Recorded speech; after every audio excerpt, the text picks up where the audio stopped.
Guys আজ আমরা রাস্তা দিয়ে হাঁটছিলাম, তখন হঠাৎ আমাদের চোখ পড়ে একটি জাম গাছের উপরে। তারপরে গাইস আমরা ছুটে পড়লাম জামগুলা আনতে, কিন্তু গাইস সেখানে অনেক কাঁটা ছিল, তাই আমাদের যেতে অনেক কষ্ট হয়। তখন গাইস আমার এই বাড়িটি উপরের দিকে শুধু তাকিয়ে ছিল। গাইস গাছের মধ্যে তেমন জাম ছিলই না, 3 থেকে 4টি জাম। তখন গাইস আমাদের চোখ পড়ে এই জামটির উপরে। এই জামটি অনেক নিচে থাকার কারণে আমরা অনেক খুশি হয়ে সেই জামটি তখন পেড়ে নেই। তখন গাইস আমরা উপরের জামগুলা পাড়ার জন্য এই বাড়িটিকে আমরা একটি কুটো আনতে পাঠিয়ে দেই। গাইস আমরা কুটা আনানোর কারণ শুধুই একটাই, এই 2টি জাম আপনারা দেখতে পারছেন, এই 2টি আমরা পারবো। তো অলরাইট গাইস আমাদের কুটা এসে গেছে, তাই আমরা এই 2টি জাম পারতে লাগলাম। তখন আমার ভাইটি অনেক কষ্ট করার পরে এই 2টি জাম পেড়ে ফেললো। তখন গাইস আমি মনে মনে একটা জিনিস ভাবতে লাগলাম, ও যখন জামগুলা পারবে তখন আমি ওর হাত থেকে জামগুলা নিয়ে পালিয়ে যাব।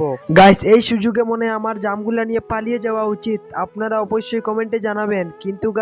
কিন্তু গাইস আমার হার্ট কাঁপছিল, আমি কি জামগুলা নিয়ে পালিয়ে যেতে পারবো? তখন ও জামগুলা নিয়ে অনেক, তো গাইস আমি জামগুলা নিয়ে পালিয়ে যাচ্ছি, দেখা যাক ও আমাকে কি করে। কিন্তু গাইস ভাগ্যের কথা, ও আমাকে ধরে ফেললো। এখন ও কি করবে আমি নিজেই জানি না গাইস, কিন্তু ও এখন আমাকে বলছে জাম দিবে না। তো গাইস ও দেখেন জামটা নিয়ে কি।